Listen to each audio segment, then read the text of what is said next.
to The Truth in This Art. I am your host, Rob Lee, and today it's a pleasure to have another bearded, glasses-wearing bald man with me, another brother. I want to welcome a multi-talented artist, producer, photographer. He has been nominated for a Grammy and is a renowned improvisational vocalist known for his diversity and creativity, and also an author, the author of You Are Ketchup and Other Fly Music Tales. Please welcome Kokayi. Welcome to the podcast. Thank you, brother. Appreciate it. Yeah, I practiced that a couple of times. So, again, thank you for coming on and, making the time. And, I love the color coordination, by the way. It kind of looks like the cover of your book. I appreciate it. It's intentional. I see it. Yes, sir. So before we get too deep into the crux of the conversation, I want to start off by, opening it up with you sharing your story, a little bit about your background, and ultimately how you got started in the music industry. I'm from DC, Washington, DC, born and raised. For years, avid music listener with my family. Family is surrounded by a bunch of music lovers. And then growing up in DC, of course, it's a live music city. So you have the proliferation of go-go, punk, rock, R&B, soul, jazz, all of that happening in the city. And so all of those influences came together. My brother turned me on to hip hop when he brought home Run DMC Sucker MCs. Nice. That was the one that took me to the I want to do that space in my life. Throughout high school, was in a hip hop group, but the homies from around the way beatbox. I was the beatbox, and I had an MC and we would battle people in the halls. And then college got more so into freestyling, and then ran back into my high school homie. And he was like, "Yo, man, you wanna come to these ciphers?" I was like, "Yeah, let's go." Went to the cipher. At the cipher, there was a musician there and a record producer, and he was like, "I want to take y'all to New York and make a record." And I was like, "Yeah, you lying." But nah, he was true to his word. Drove us up to New York, and we ended up spending the night in Staten Island. And the next morning, rolling over to Brooklyn and going to Systems 2 studio and running into Steve Coleman and making that record. And that record had myself, Subsy from DC, nice. Shalik and Utasi from Long Island, and at the time, a neighborhood known MC who becomes a worldwide phenomenon in the form of Black Thought and Questlove. They were both there along with their manager Rich Nichols, because Rich brought them up to be on this record. Nice. Yeah. Nice. I love the Questlove. He and I share a birthday, so definitely fellow Aquarius. I was like, we out here. And thank you for walking through that. As we're going through this, I'm going to be typing because I'm always taking into account what someone is saying for rapid fire questions. I'll be trolling you later, to get rid of all of the goodwill we create. It's like, yeah. So back to this thing you said in minute 2. Right. So. Talk about, if you will, sources of inspiration, sources of, because I think when we start thinking about inspiration, it's always kind of the fluttery, the butterflies, sort of that kind of stuff or what have you. And sometimes I'm inspired and driven by pettiness. Someone said Baltimore was wild. Someone said Baltimore was trash. And I was like, I refuse. And that's really why I'm here. And I think a lot of cities, especially cities filled with people that look like you and I, kind of get that sort of bad rap. Right. And it's point out someone being racist without saying they're racist is kind of that. So yeah, for sure. So talk about some of those sources of inspiration for you, whether it's the light stuff, the kind of the good stuff, or the stuff that is yeah, it's that fuel right there. I'm going to keep that one. I remember that email. Yeah, for sure. I mean, it's the kid, my kids, of course, because you want to create something that they can be able to consume. Right. Yeah. So that was the early on. I was like, I just want to make sure, not that it was PG rated or anything of that nature, but it was just thought provoking. Right. Sure. And then, of course, life being, growing up like I grew up, being a certain hue, right? The challenges that we face every day that, became, well known over the pandemic, right? So then all of a sudden the world started watching, but we already knew this since the 40s and 50s. My parents told me how to survive, getting pulled over, right? So knowing all that stuff, those are the things that I put into the music. The other fuel is tell me that I can do something.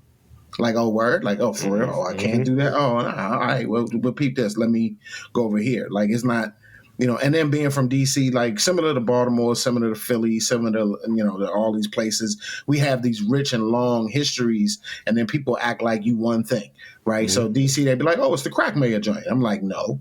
It's the city where Marvin Gaye came from, Roberta Flack, Blackbirds, Howard University, go-go music, Chuck Brown, like, stop playing, right? We put it out over here. We got Duke Ellington jazz greats, we got hip-hop greats, whatever, stop playing. But you're going to play it like it's something different. Like, they don't pay attention to this whole conflation of Jersey and Baltimore club. I'm like, no, stop playing with me. Yeah. Stop playing with me. I know what Baltimore clubs sound like. I've been listening to that since the way back. Like, let's not act like Kevin Liles didn't produce a different type of song. Let's not act like, Fazo wasn't doing things back in the day. Let's not act like that didn't happen, right? Right. And so especially when you talk about club music, you talk about house music, you talk about all these different things. These are the subcultures of a place that make that place, but also provide, people from DC. DC stand for dumb crime, don't come, Bad City, Dark Side. Like, it's just all that. And then it's just like, we also do stuff like the chip on the shoulder is heavy. Like, stop playing, don't act like, don't try to carry me. Like, that's the whole thing. Being carried in DC. The thought, actually, it's not the carry. It's the thought that you was thinking about carrying me will inspire me to do something. You know what I mean? More so than the actual carry. The actual, verb of the joke is like, that's not the part. It's the part where you was just like, me thinking that you was thinking that you was about to carry me caused me more problems than the actual problem. It's like, what we're not going to do is right, exactly. It's like, nah. It's like, even if the do part, you like, oh, that ain't nothing. But what we not going to do is think that, you think you're going to, then it's a whole problem. But that's DC for you though. Yeah. And it's always feeling like, we're a number one buyer's market. Yeah. So people act like, nothing creative comes, like being from Nazareth, nothing good come out of there. Yes, it does. We know we was the murder capital at one time. Yeah, we know we was crack place. Yeah, we know about crack mayor, but all the other stuff that y'all don't even talk about. Like, we knew about Marion Barry being a stand-up individual in the community and pushing forth black folks and black rights and making sure Ward 8 was taken care of, Southeast wasn't demonized. Like, we knew that.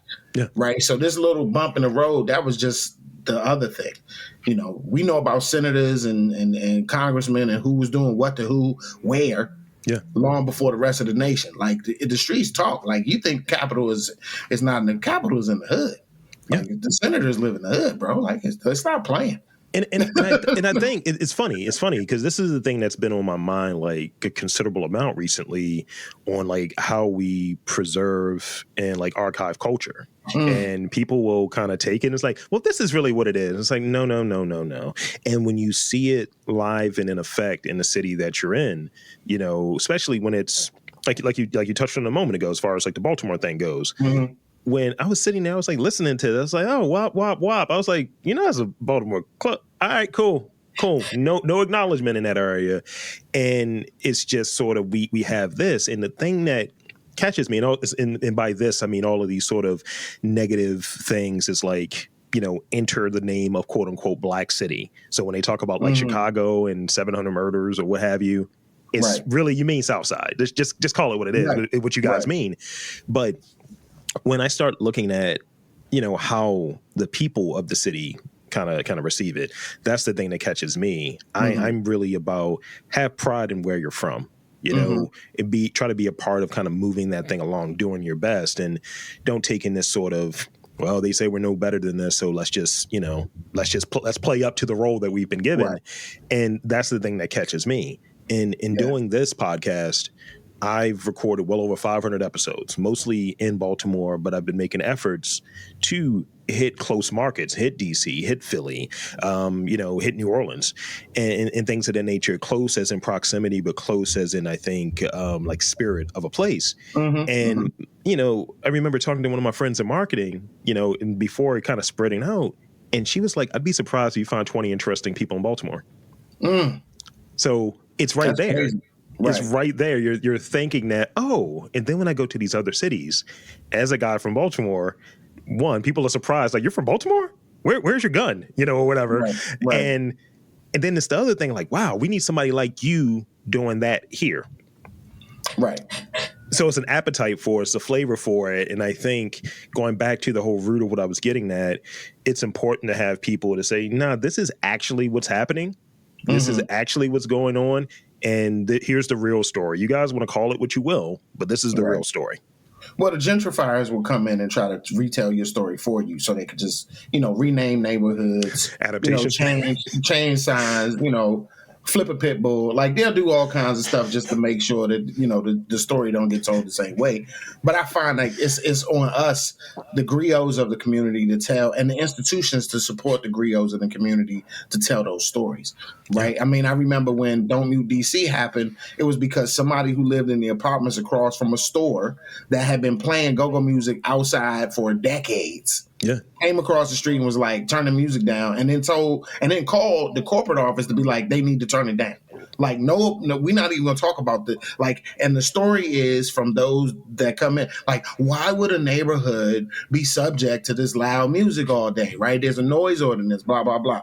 But we're not gonna talk about the fact that by that apartment building, across the street was a club that had rooftop. Catacorner to that apartment building was a club that had a rooftop. To the right catacorner was a club that had a rooftop, and you didn't call on any of those folks. You didn't call. I mean, drunk people be spilling out in the street right there, like all day, every day, right? Or especially on the weekends. And you mad that Slim playing go-go music between the hours of 9 and 7? Because the store shut down at night and the speakers go in the house. Like, that just happens. You're mad? Like, And so what happens is when you let other people try to give off the narrative of one thing, but we know the cultural staples. And then it took people galvanizing together to be like, nah, you're not going to do that to our indigenous art form that we created, that's from the people and by the people and the lifeblood of the city. Right. But I definitely like to talk to folks, especially when coming as an outsider and having like a sort of entry level like knowledge base and really going further into it. It definitely plays a role into it. So if someone is listening, they can better understand like maybe your work, the thinking that goes into it, with like, these are my opinions in this area. This is what's baked into the work. This is what's baked into what I'm doing. So in going into it, this sort of next question I have, what inspired the creation of Hubris and Blackness and the Infinite Potential Well? And how did these projects kind of like address Black masculinity and trauma? Because that's another thing that I think that makes up a part of like, the thinking that goes into your work. So both of those were part of different residencies. I was a Halcyon Arts resident, and the project I created during that residency was called Hubris. And then I was a Nicholson Project arts resident, and the project I created from that was Blackness and the Infinite Potential Well. Hubris came from the idea of, at the time, people were talking a lot about toxic masculinity and what that meant. And I was just noticing that there was an upsurge in the assault of the Black body, right, through police and, society. And for decades and years and eons, society, larger white society, has not paid any attention to the Black body other than to malign it and hurt it and maim it, right? Yeah. Except when they want to copy the features, but that's a whole other thing. That's a whole other appropriation when, the features that were oftentimes relayed to those of us with melanin, that we were not beautiful because we had big lips or big breasts or big butts or hip to ass ratio. The ratios was different, right? And your hair was nappy, or you had cornrows, or, all of these things. And now you got folks that are of a different hue and less melanin running around getting the lifts and tucks and lip injections and changing their whole features so that they look exotic. Right, we ain't trying to be Black. We want to be close enough, but not really. Black adjacent. Black adjacent. Right. What is it? The Grinch locks, the ones that's like, you doing this. Right. Exactly. And so that's what I was looking. So when I was thinking about hubris, I was thinking about the idea and understanding of the word. So actually, the definition of the word. People use that word to tell others about being haughty, about being too high-minded. Don't fly too close to the sun. Your wings will melt. You'll fall in the ocean, die, right? Yeah. But I was like, hold on. That just sounds like somebody trying to be excellent. right? Is it really hubris, or is it me trying to do everything I'm supposed to do? Was Daedalus talking to Icarus when he told Icarus not to fly too close to the sun? Did he also tell him not to fly too close to the ocean before his wings get wet and he fall in the ocean? He didn't say fly too low, so everybody uses this analogy, and I wanted to reimagine that story of Icarus and Daedalus as Black folks and then display the Black body. And then I created audio around it to go with each image.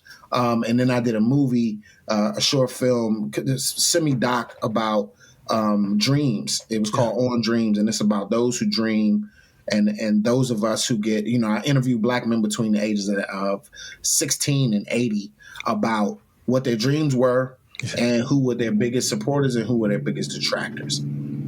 Because a lot of times when we think about this word and when we think about this idea of excellence, especially in the Black community, oftentimes the persons who are trying to protect us are the persons who are our biggest detractors, right? Under the guise of protection. And then just assaulting people with the image of the Black body, in which they see Black men in a light that is not hypersexualized or hyper traumatized or anything. It looked like, the images from that look like freedom. They look like freedom. They look like people enjoying themselves. They look like, and I wanted to depict the father and son. I wanted to make sure people were heavily melanated so that there was no confusion, right? And so that you see these images and you see these bodies and they don't feel toxic in any way. That's beautiful, man. It's great. Yeah, and then with Blackness and the Infinite Potential Well comes from my time studying electrical engineering. And in that, there's a thing called particle in the box theory, which is about a particle. Particle in the box theory, states that there's a particle that can neither be negative, can never be negative. It's always positive, but it's confined within these walls and it can only bounce around at zero, right? But, that's the overall crux of the argument. And what I was thinking about was, in society, Black people are that particle, right? Mm-hmm. If we get reviewed, we can never be sad, right? Then we need to stop complaining, right? We can't be worn down by saying, what you crying for about being Black, right? We can't never be negative, right? We can never appear to be negative. The only images of us that people love are when we are happy, because if we look angry, then we the scary Black people. Right? We all scary. We angry. We just mad for no reason. We're savages, right? And then there's these inescapable isms. The blocks, the walls that we can't penetrate are these isms: racism, fascism, capitalism, sexism, like ageism, like keep the isms going. And so we trap. We're this particle but we can't never be negative. Right. We just got to keep moving. And we can't stop. That's the other part. See, because if we stop, then we lazy. Not we collecting ourselves for mental health. Not that we're getting ourselves together. We just lazy. And that's really interesting. Like, in this sort of spot that I'm in doing this and people paying attention to it and people liking it, the moment where I say something that's real and I say something that might be my opinion, and I think folks that listen to enough of this, they know what my opinions are because I have no problem in stating them. If I'm very overt about it, or hey, I'm gonna need a minute and I got to do this, I got to do that, especially with some of the things that have been very public over the last few years. Oh, why are you so militant? Oh, I'm a 6'4", 300-pound Black man, and this is the life I live. And I find that folks' reactions, right, when they see me in person, they're like, "You're a lot bigger than I expected. Wow, you smile a lot on the podcast. Oh." And it's like watching them do the processing. Right. And then I'm like, it's fine. Because I'll just call it. Like, it's fine. I've been this way for 38 years. Right. And that's the piece. And then it's the other part of that whole thing was about trauma. And that's what it was. It was a Vince Staples interview that I heard. And he was just basically, he was on, it was Rosenberg. It was him, Rosenberg. It might have been an Ebro joint, Ebro in the morning. But basically he was saying that the only thing, our biggest export is our trauma. And he was like, pick a film, right? He was like, reality TV. He was like, Kardashians can go outside and sip tea and walk around and shop. And he was like, with us, it's always a squabble. Somebody got to be boxing. Somebody got to be fighting somebody, pulling somebody's hair. Like, we can't just have regular things. And so I wanted to deconstruct all of that. Like, I was like, what are the sitcoms that I can kind of move around? How can I dissect language? So I did this whole thing where I took the top 5 songs in R&B, hip hop, country, and dissected them down to just the language. Yeah. I took all the lyrics and parsed it out so that each individual lyric, each individual word was its own card. And then the amount of times that word appeared within these group of 5 songs, it got a superscript and it told you how many times that appeared. So you couldn't see the song assembled, but you could see all of the words. And then noticing like the word bitch was used more in country music than it appeared in hip hop music. Wow. Right. So it's like taking those things and parsing that information out. So when you actually look at the words and you look at the information that's there, what you would assume is that this genre over here was saying this, but then no, it's actually this genre over here is actually saying this more than that. And so once you break, and then I took a bunch of movies, movies that we all know, and I try to take out all the traumatic parts. So Ricky running down the alleyway, and I use the same characters. Yeah. So I use Morris Chestnut. So he's running down the alleyway as Ricky in Boys in the Hood, but then he transforms into his other character in Best Man, and then transform into his character in what's the other one with Taraji Henson? Think Like a Man. So it's all of those joints, right? But you see him go through this transformation. You never see him die. You see him become successful. And I did that with a number of characters: Terrence Howard, Denzel Washington, Lupita Nyong'o, Halle Berry. So I did that with those folks. I love that. I love it. I'm over here. I'm fanboying out a little bit, and I'm like, yo, bro, like, hold on. This is unrelated, but I think it's worthwhile. You an air sign? No, fire. Fire. Okay. All right. Close. It's fine. It's fine. Good. Yeah. Both my parents are Sagittarius. I was waiting for it. Oh, okay. It's all good. I was waiting for it. I was like, something's familiar here, but that's a similar energy where, that is something that really catches my attention. Like one of the things, going back to sort of the use of words and language, I've been playing with this concept of, and I don't know what I want to do with it, but the concept is still there, and it definitely keeps pulling me back. This idea of how we use words, what words we use. And because I was, I had some interest in learning Japanese recently, and I'm like, some of these words, like there's some crazy, wild, real meanings. And I was like, look at the words that made, especially because we're recording this right in the beginning of a new year. So at the end of the previous year, you get the word of the year and all of that different stuff. And I'm like, has social media changed how we look at words, how we look at language, and we go for this sort of abbreviated thing? And I was like, is it portmanteaus? Is it these sort of fake words? Is it like more netiquette? And I just really want to play with that and what hits that top and most used word each year, because I don't think it really, at the end of the day, has a lot of meaning, or who are the people that are using these words, which part of culture it comes from. That's something that's very interesting to me. Yeah. It's what are the data sets? It's like, what is that data set that they're mining to get this word of the year, right? And what culture is that coming from, right? Because, and then, that's how it is. It's like language is the thing that relays the message. It's marketing all throughout the United States. How do you market that message? The right-wing Republican fascists, they market their thing a certain way. They got the scary black man character, or the scary black people, or the socialist thing that's going on. It's all these marketing things and the wording that's used so that they can manipulate the masses into doing, to move in a specific type of direction. And that doesn't mean the masses are sheep. That just means that the masses pay attention, that great marketing will work. I wonder what this is a ridiculous question. It's a fake question, but I think it's funny.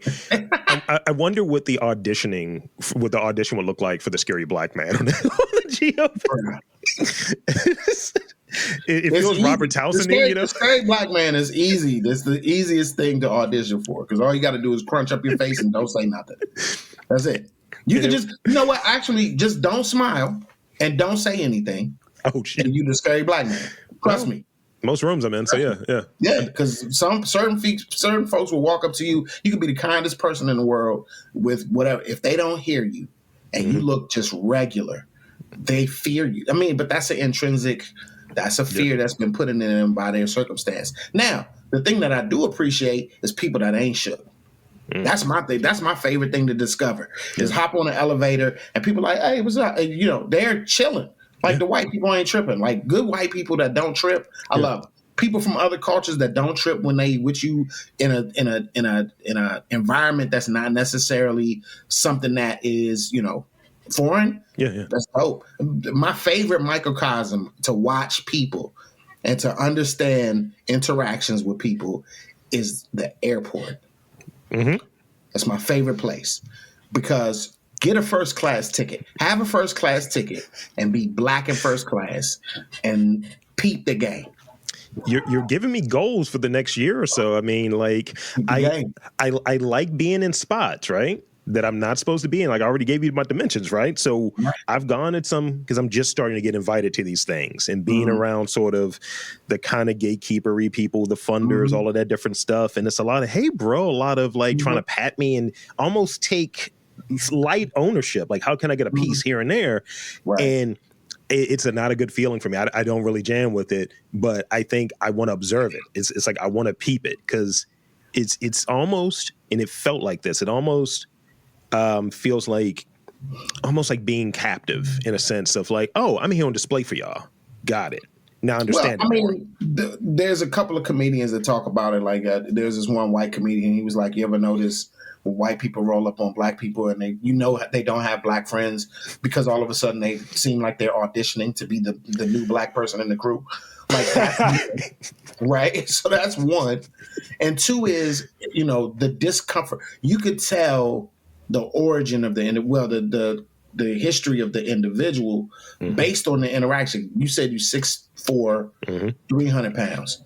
Bro, walking into a room of little white people is going to scare little white people. Like if they're not, you know, and then having access, and I know you're going to get to speak so well, he's so well spoken. That's going to happen. That's the undercurrent, especially if they hear you talk the first time, then they're like, oh my God, he's so eloquent. That's what they're going to say amongst themselves if they already been checked on saying that to black people, because they probably shouldn't say that. But if they say that to one another, oh my God, do you notice how eloquent he is? Like, then they feel more comfortable. And it's not necessarily getting a piece. It's being adjacent to the culture that is wanted. Yeah. No, they really want the cultural. They want your cultural sign, especially now. There's a sign off. There's like, yo, I need to get this cosign from these black folks in this cultural space. Well, you about to be there. I got black friends like you, the black friend. You about to be the black friend. That's the other audition. That's it. But there's no audition for the black friend. You just got to be around. They just like, no. Rob's that's my friend. Rob's my friend. Come on. No, Rob, that's great. Me and Rob are that's my brother. It is almost like that sort of, it's not toxic, but it's almost like you're not giving the person what they want. And it's something my partner mentioned to me. She was like, you're very like, you look at people like, I don't know if you're impressing me yet. And she was like, because that's kind of my preset, people are really kind of going for it, and that ilk goes for it a lot. It's like, yeah, Rob, you know, I'm really in this scene and really doing the great work and blah, blah, blah, blah, blah, blah. And it's like, that's cool. That's great. I appreciate it. That's probably why I'm having a conversation with you. Right. So I want to move into, because I want to talk about your book a bit. And so tell us about You Are Ketchup, which is a great title, and Other Fly Music Tales. Tell us about that. And I got a bunch of sub questions, but give us sort of the overview, give us the overview of it. You Are Ketchup and Other Fly Music Tales is part memoir, part self-help book. To those who want to enter, those who are firmly in, and those who are thinking about exiting any creative, business or paradigm, right? That's what I'll say. And that, that could be music business, that could be an actor, that could be entertainment, that could be podcast, that could be mix engineer, that could be a stockbroker, that could be whatever, because you're creative in these different things. Like stockbrokers are creative with numbers, they're creative with investments and strategy, right? Marketers are, creative with how they're going to advertise and market something to a specific person. Musicians, artists, and actors, we all have to be creative in our own way. And so this book was written from my perspective with my experiences, and then the things that I've gleaned through those experiences, the lessons that I got from those experiences, accompanied with, a multitude of therapy sessions, like to get through, to be able to navigate through those feelings, and so I was able to, pen that. And it was the first 10 chapters of the book were pretty easy to get through. The last two were the hardest, because from the time that I started writing the book until the time I finished, my sister died. And she was the sister who was 10 years older than me, and we turned like respectively the same age, around the same time. So she was she's an October birthday. I'm a December birthday.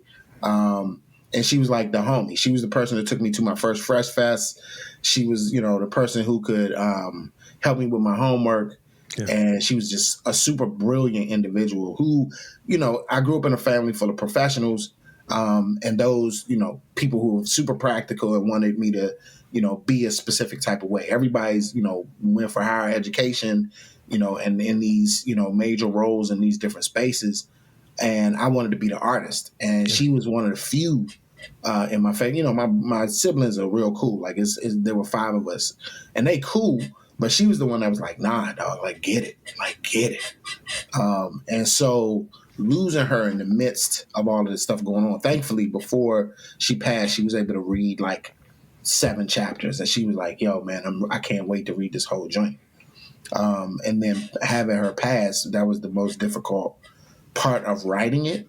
Yeah. And it was also difficult to process it because I still feel like I still get choked up thinking about her because,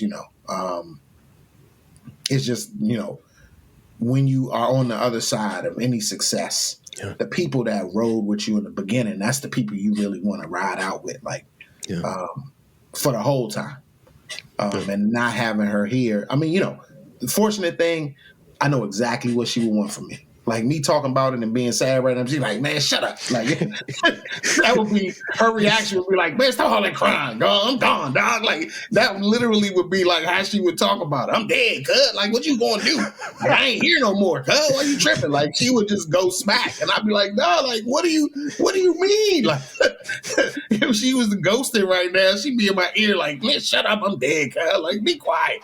Keep it moving. You gotta keep it moving. Like but that's the type of person she was, you know what I mean? That's like, so I know exactly the expectation, but it's not having that in the physical at times that is hard because that was my person, No, I get you, and thank you for that because I can hear it, and I relate in that, not in a like sense that they're not around anymore, but 2 of my closer friends that I started this whole podcast journey with, we're not friends. Those relationships died out. Oh, okay. And decade plus relationships. Yeah. I know. And then it's like I'm doing this, and it's kind of these weird sort of there were feelings there, and for sure. with it, having all of these really cool successes last year, best podcast in Baltimore, getting funding, doing all of these and having all these great guests and all of these different things. And I'm like, in a sense, it almost feels hollow because some of the people, while appreciative, it's like a mix of being appreciative, but also hollow that, the people that did kind of get what you're doing and trying to explain what you're doing, because I've been podcasting since 2009 and explaining to the people that, what you're doing and they get it. And they're like, oh, hell yeah, I love what you're doing. And then they're no longer around when you get to that sort of spot where it's like, this has gone really well. And not being able to connect with them and have that sort of conversation is like not only the bridge was burned, but the village was burned along with the bridge. Right. And it's kind of like accepting it and rolling with it and, looking for some sort of connection when those wins happen or when there's sort of this period of feeling creatively stifled, having your people that you could talk to. And so definitely it's not the same as losing someone, but it is similar in that not having that and like, hey, what do you think about this? What should I do here? And bro, I had to regroup. I had to I lost a really good, like who I would consider my brother, like my best friend. Yeah. And not lost in physically, similar situation. Like the relationship changed. It hasn't, it wasn't a burnt bridge and burnt village, but it'll never be the same as it was, right? And that's the part that hurt, because these your folks, and I get it now. I just, without getting too, it's in the book, a piece of it is in the book, but I definitely get that 100%, and you hope it's not that, but you also, I've also rediscovered a new friend circle of folks that got me, and are unconditional in their love and in their advice. And, we encourage and help and strengthen one another without it being transactional. Yeah, because who wants the transactional thing? And I'll leave on this point of, like, for a minute, I thought it was me, because, that's the thing. And then I started thinking at the time, and I was like, we're having this fake argument the day I popped up on a huge billboard. I was like, I don't know, bro. I don't know if I'm the one wrong here. Right. I mean, it could, it's good. Checking yourself is great. That's what you should do. You should check and see if you crazy first. Like, am I crazy? Did I do it? Maybe I did it. Yeah. Right. And in that way, it gives you an opportunity to go back and apologize or fix it, or, remedy what's going on. But then once you realize where it's really coming from, ain't nothing you can do about it after that. It's like a chef trying their own food. It's like, yo, look, how do I know if this is good or not? How do I know this is bad? I haven't tasted it. Right. So, and being in this sort of spot of, being a multidisciplinary artist, doing a lot of different things that I'm telling you now, you're going to see a version of it that comes from me. Of everything that you were describing, I'm going to be stealing from you, bro. I see it happen. It's like, look, man, I got this from my man Kokayi. It's just what happened. But in being in that spot and being around storytellers, being in these capacities where you can be a storyteller and facilitate storytelling through the book, as it is a memoir in some regards, and it is, sharing stories. What's something memorable that comes to mind within the different stories that you've been aware of and familiar with that you would want to share, or maybe something that didn't make the book? There's so many circumstances, and events that happen in a life. I think when I responded to the questions, I mentioned this man. I went to Senegal, actually. I won a Sister Cities grant from district government to go do programming in Senegal and cooperate with my partners there. So I linked up with Africa Turban and my homies in Dakar, the inimitable Kurgi, which is the name of their group, Chat and Khalifa, and was able to, make music with them and ride around. And riding around with Senegalese superstars is a whole other wave of riding around Senegal. It was like, yo, I'm doing this. Like, this is how we rolling. So it was dope. It was super dope. It was a super great experience. I wouldn't trade it for the world. It was just an amazing experience with people that are real cool. And then the State Department hit me because I work with them as an emissary, and they said, hey, can you go up to Mauritania? Would you like to go to Mauritania and do a concert? And I was like, absolutely. Like, I'd never been to Mauritania. I wanted to peep the people and the culture and see what it was, and hooked up with this dude named Monza, who lives between Paris and Mauritania and Nouakchott. And the crazy first, when we started talking about these Francophone countries and the billions of dollars that France takes away from these countries a year, like that's a conversation. That's a whole conversation. And then the differences in these, like, Mauritania is like right over Senegal on the map, so it's right there. It's like, but the culture could be like a million times different, just through the tribal situations and then the thought processes. And so there, I was challenged in a lot of ways. Like, the dude was like, yeah, them white people over there. And I'm looking, I don't see no white people. So I was like, yeah, bro. When black people was white people. And I was like, hold on, they black though. But they was like, nah. He was like, yo, them white people. And I'm looking like, what white people? And I'm looking at my skin and I'm like, I look like them. Like, am I white people? Like, how do we all get white people? Where are white people? Where are the white people? Because in my mind, coming from this space, white people are actually people without no melanin. Like, ain't no brown white people. Like, there ain't no such thing.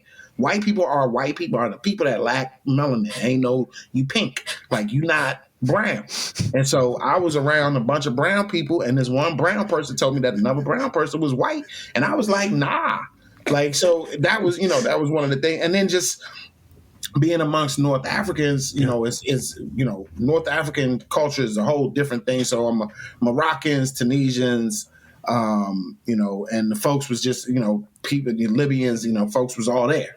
Yeah. And then we performing, and it was a couple things. Like, one, my man was like, "Yo, do you want a headline?" And I was like, "You will not get me to come in here and be the United States colonizer. Nope. Like, I will not do that." So my boy Human and Katie, they rap the news in Senegal, but they're a dope group, and you know, and dope MCs, and they headlined the joint, and I went on right before them. And man, when I tell you, hopping on that stage, and we was in Basra and Nouakchott, in what looked like an old soccer stadium. And when I tell you, it was a sea of black folks out there. It had to be 50,000. They were like, it's 50,000 people here. And I was like, what? And 50,000 people, me and my DJ Neo, and I had just met, so here's the ill. I had just met Neo. Neo flew over from Italy to be my second camera because I needed camera people. Yeah. So I hired a camera person from here to do the joint. And then Neo came over to be the second camera. And so we shot everything and rode around and recorded and did this whole thing, and then dipped out to Nouakchott, me and Neo. Now, Neo is Italian. You know, his English was like, fair to middling out this joint. Yeah. So we just communicating off the, yeah, I mean, you know, kind of, you know, that was That's great. that was the joke. Like, what? You know, if you need a drink, you know, it was real handsy, gesturing, right? But we function. That's my man. That's my man 50 Grizzle now. Like, his English is better, my Italian is a little better, so we get on. We meet in the middle. We meet in the middle, but 50,000. But when he spun them records though, dog, it was when I tell you we ate that much, we killed that whole state. We murdered that joint. Like, we was getting some hate. We got a little bit of hate from some of the Moroccans. Not from the Moroccans, they was cool. Tunisians were cool. Libyan Jones, we had a little short. was tripping. A couple of the Tunisian Jones was tripping. But the main folks, like, you know, the main people was cool.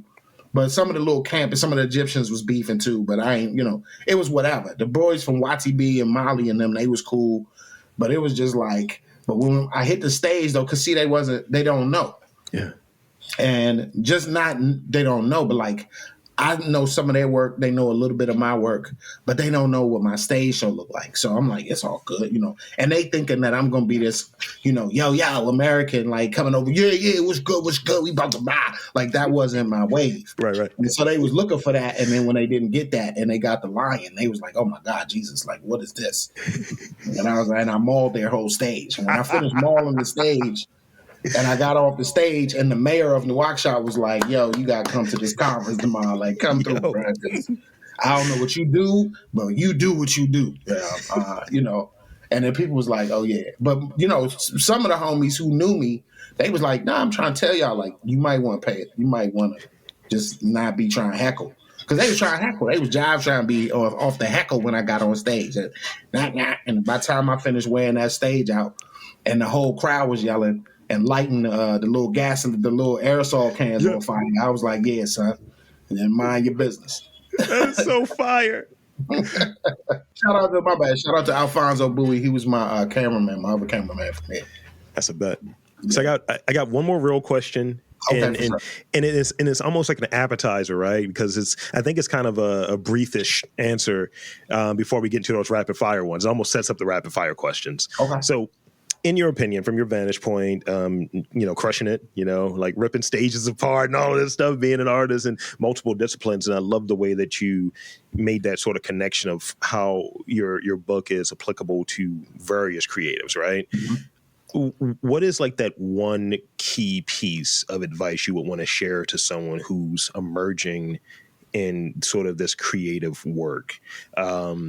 Emerging in that, you know, they're not quite sure where they're at and not sure what their path is. They may be kind of wandering, traveling. What's that piece of advice you would want to share to somebody? Mind your own lawn. Mind your own lawn. And by that, I mean, everybody's grass is going to look greener. It is. Yeah. It's factually greener. That grass is greener. But you don't know if that's weeds or clovers or spray paint or astroturf. It looked green, but it might, you trying to do what they trying to do is not going to work. Mind your own lawn. Get rid of the weeds in your own lawn. Tighten up your own grass. Mow your joint. Trim it up. Water it. Get the right type of soil. Make sure you aerate the soil. Put down the right type of seed. Throw a scarecrow out that joint. Cover it up. Tend to it. Make sure it's on the sunny side. Get it to sunshine. Throw some UV lights up. Mind your own lawn. Because your lawn, once you tend to your own situation and tend to your lawn, and it might take some time, right? Trying to follow other people's lead will have you looking crazy. You'll have mad weeds in your joint. Their lawn is twice as hard to mow. You over here, you can't even mow the joint because you ain't got the right equipment. Because that's not the lawn for you. That's not your lawn, right? And so if you keep minding other people's lawn, you ain't going to do nothing but be wasting time. You over there trying to tend to their garden. You got a whole garden in your own space. And that's the thing that makes you different. The reason the book is titled You Are Ketchup is because in this business, you are about as important as a packet of ketchup to them. That's it. And there's a million people that do what you do. Let's not be confused. Let's not conflate, right? There's a million singers and rappers and producers and beat makers and graffiti artists and podcasts and actors and, whatever. Pick an and, right? We could just throw an ampersand and an infinity sign up, right? It's plenty of people that do what you do, but what makes you you?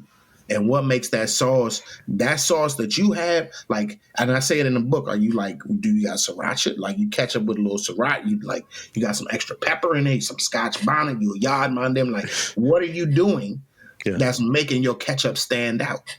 Because if you're not doing nothing with your sauce, bro, then you just like everybody else. Sis, you like everybody else, you running around. And that's the thing what I mean by paying attention to your own lawn and your own garden. You got to grow your own herbs and spices in your joint. You can't be over here trying to grow. And you can have the same ingredients. Somebody got basil. They got, thyme. They got pepper. They got scotch bonnet. You got the same thing. But because it was grown in a different environment with different soil, it's going to taste different. It ain't the same. Plus, they might not know how to put the ingredients together like you put the ingredients together. You Bayesian. You got a whole different way to flip your recipe. You know what I mean? They African. They got a different way to flip their recipe. So same ingredients, right? They got pounded yam. You got pounded yam. They make a fufu. You over here with something different, right? You know what I mean? You ain't pounding. You got mashed potatoes. What are you doing? It's something different. And so when it's different, if you paying attention to your recipes and your sauce, then you'll come out way, and just don't quit. So those things, tend to your garden, work on it, don't quit on it, keep watering and keep tilling and keep making it better until you got something that's specific to your taste that you know is yours. I am fired up right now. Oh, I am fired up right now. I love it. Thank you so much, bro. No problem, brother.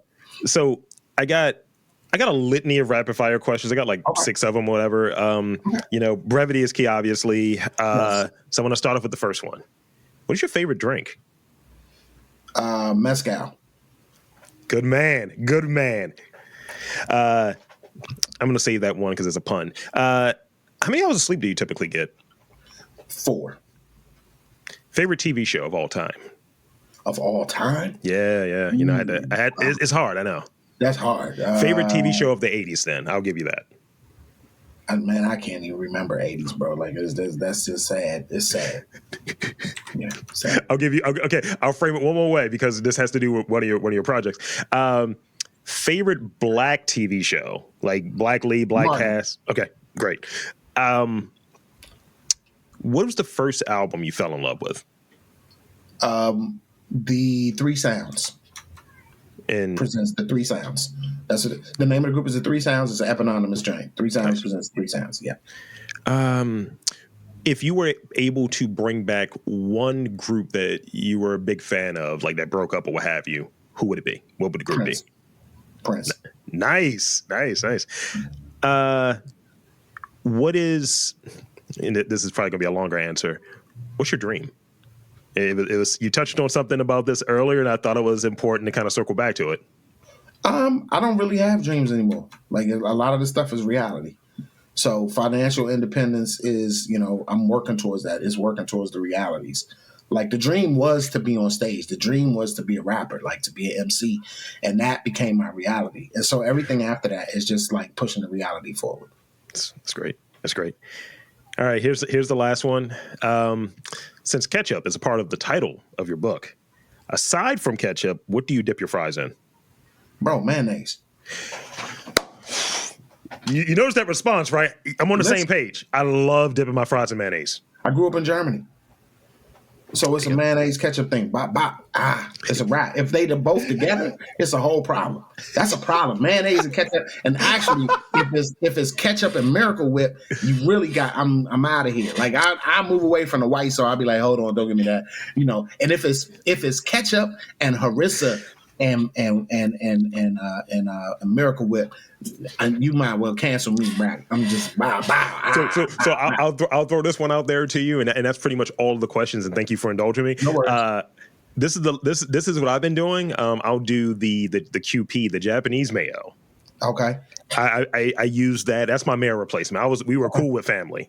Miracle Whip family, and definitely once QP became a thing, and I was able to kind of work some things in there. It's like, oh, we got wasabi here. I'm gonna make my own wasabi mayo. Yeah. Sauce, just a sauce conversation. It's a sauce, brother. Yeah. So with that, I want to thank you again for coming on to this podcast. And thank you, bro, for having me. 100%. And I want to invite and encourage you to share with the folks where they can check you out, where they can get the book, all of that good stuff. The floor is yours. Thank you. You can find me at Kokayi in most places, pretty much everywhere, all the socials anyway.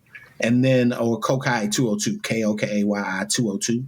And then the book can be found at www.youareketchup.com. And that way you can find and order anything, or go to Kokayi 202 and you can get all the information about me and art projects and all the little funny stuff I do and Legos and all that, and the book. So you can get merch, you can get the book, you can take me home, you know what I'm saying? You can take me.